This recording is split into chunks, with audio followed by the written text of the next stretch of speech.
Biz Viyanadan danışdıq. Elə növbəti bağlantımız da Viyanadan olacaq. Siyasi şərhçi Əhməd Şahidov suallarımızı cavablandıracaq. Əhməd bəy, hər vaxtınız xeyir olsun. Salamlayırıq sizi. Sabahınız xeyir olsun Çınar xanım.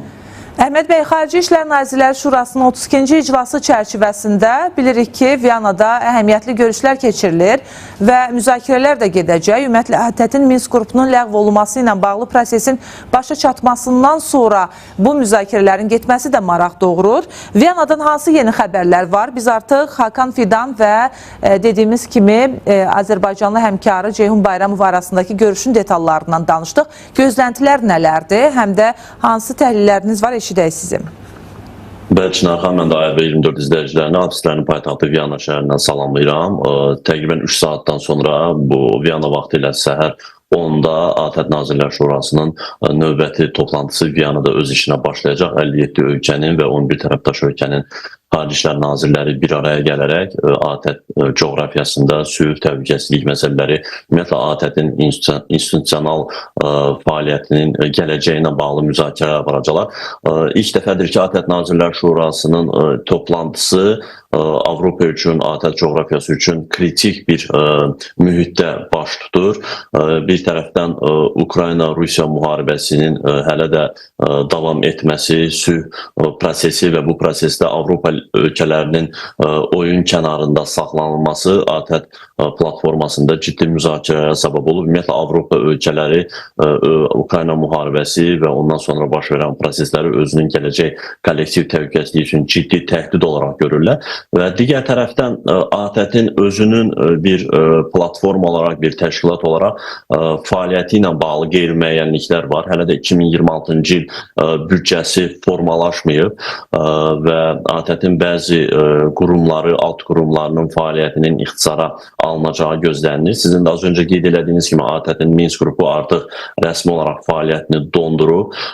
Çünki Cənubi Qafqazda Azərbaycan Ermənistan arasında artıq münaqişə bitib, sülh gündəlikdədir. Bu baxımdan ATƏT Minsk qrupu artıq fəaliyyət göstərmir. Amma ATƏT-ə daxil olan digər alt qurumlar var ki, onların da tam və ya qismən fəaliyyətinin ixtisara alınması gündəmdədir. Çünki az öncə dediyim kimi ATƏT-in fəaliyyət göstərməsi üçün nəzərdə tutulan büdcənin formalaşmasında ciddi problemlər var və ümumiyyətlə ATƏT-in verdiyi qərarların, atdığı addımların effektsizliyi bugün gündəmdədir. Əgər Ukrayna-Rusiya müharibəsində ATƏT, Avropa ölkələri real bir qərar qəbul edib prosesə təsir edə bilmirlərsə və danışıqlar ancaq Vaşinqton və Moskva arasında aparılırsa, bu artıq ATƏT-in gələcək fəaliyyətinə ciddi kölgə salır və bu siyasi təşkilatın gələcəkdə fəaliyyət göstərib göstərməyəcəyi və ya formal bir fəaliyyət göstərəcəyi ilə bağlı ciddi fikir ayrılıqları var.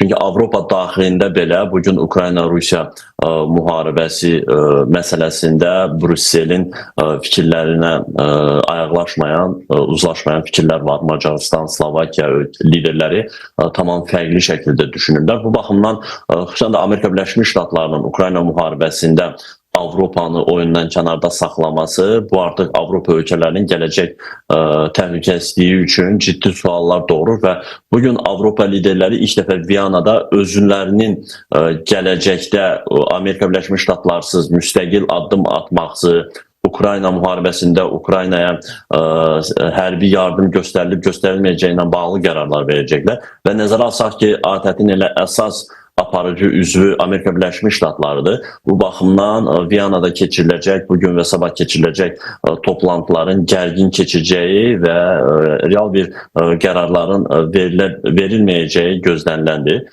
Çünki Ukrayna-Rusiya müharibəsində artıq əsas danışıqlar Vaşinqton və Moskva arasında gedir və Putin ötən gün Avropa ilə Rusiya arasında müharibə ehtimalı barədə sərt danışdı və bu da Avropa liderlərində ciddi narazılığa səbəb olub. Onlar düşünürlər ki, hətta ABŞ prezidenti Donald Trump'ın təklif elədiyi 28 bəndlik sülh planı tam şəkildə qəbul olunsa belə, bu gələcəkdə Rusiyanın Avropaya hücum etməyəcəyinə zəmanət vermir. Çünki həmin sülh planında Ukrayna və Rusiya arasında qarşılıqlı şəkildə hücum etməməklə bağlı öhdəlik var. Amma Rusiya liderinin son açıqlamaları onu deməyə əsas verir ki və Avropalı analitiklər də bildirirlər ki 2030-cu ilə qədər Rusiya Avropa ölkələrinə hücum edə bilər. Xüsusən də Baltik yanı ölkələrə qarşı belə bir hərbi müdaxilə gözləniləndi. Ona görə Avropa ölkələri və Xarici İşlər Nazirləri Viyanada həm də Ukrayna-Rusiya müharibəsi və ondan sonra Avropanın gələcək təhlükəsizliyi ilə bağlı müzakirələr aparacaqlar. Və digər tərəfdən nəzərə alsaq ki, Rusiya nümayəndə heyəti də bugün Viyanadadır və Xarici İşlər Naziri Sergey Lavrovun da ATƏT-in illik toplantısında iştirakı Avropa ölkələri Xarici İşlər Naziri arasında xüsusi bir gərginlik yaradıb. Onlar bunu ATƏT-in prinsiplərinə zid hesab edirlər və işğalçı bir ölkənin Xarici İşlər Nazirinin gəlib ATƏT platformasında iştirakı çıxış etməsi qəzəblə qarşılanır, amma bəzi ATƏT üzvü olan ölkələr bunu Rusiyanın Avropa ilə hələ də dialoq pəncərəsini açıq saxladığının mesajı olaraq dəyərləndirirlər və bunu da gələcəkdə sülh üçün bir şans adlandırırlar. Hələ ki bir qeyri-müəyyənlik var.